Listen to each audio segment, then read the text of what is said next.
سلام الحبايب ديالي، كيفكم؟ اخباركم؟ طيبين؟ اليوم غادي نطيب لكم واحد العشيوه باللحم ببازيلا الجلبانه والبطاطا.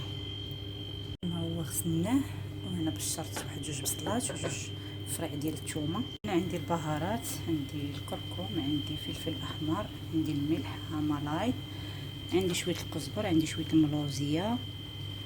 هنا عندي البهارات، عندي الكركم، عندي فلفل اسود، عندي سكينجبير، عندي الكزبر يابس، درت شويه المروزيه، الملح. هنا عندي زيت نوار الشمس وزيت الزيتون. حكيت لنا جوج بصلات، وانا غادي نطبخ التوابل.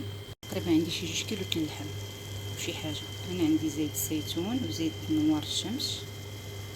النص ها هو مغسول وناشف، غادي نقرضو دابا. هنا عندي طماطم وحده. اللحم ديالنا هو كيتقلى في الكوكوط. قرطت الربيع.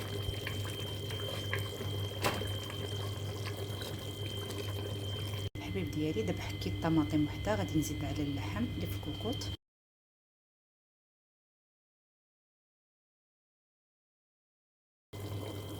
الحبيب ديالي دابا حكيت الطماطم لحت على اللحم. هو غادي نخليوه يتقلى مزيان، يشرب الزيت والعطريه، نخليوه واحد 20 دقيقه. اللحم ديالنا ان شاء الله تقلى، خليته واحد 20 دقيقه. نبداو نقلبوا اللحم من التحت، نديرو الفوق.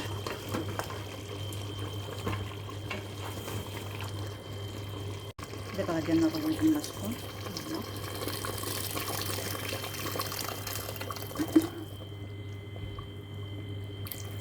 وغادي نسد على الحمير ديالنا يطيبوا. حتى غادي نلوحو البطاطس وبازيلا.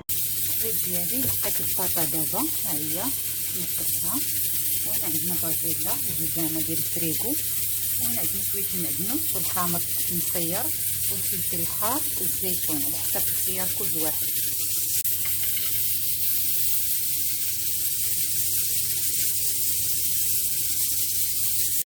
الحبيب ديالي هاد الحيمه تاعنا ما شاء الله طابو.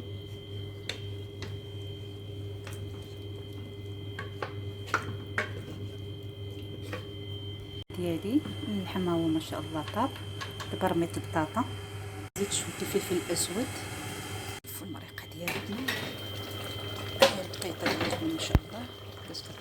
الحبيب ديالي دابا درنا بازيلا، ها هي الفلفل الحار، الحامض، الليمون مصير. دابا غادي نخليوه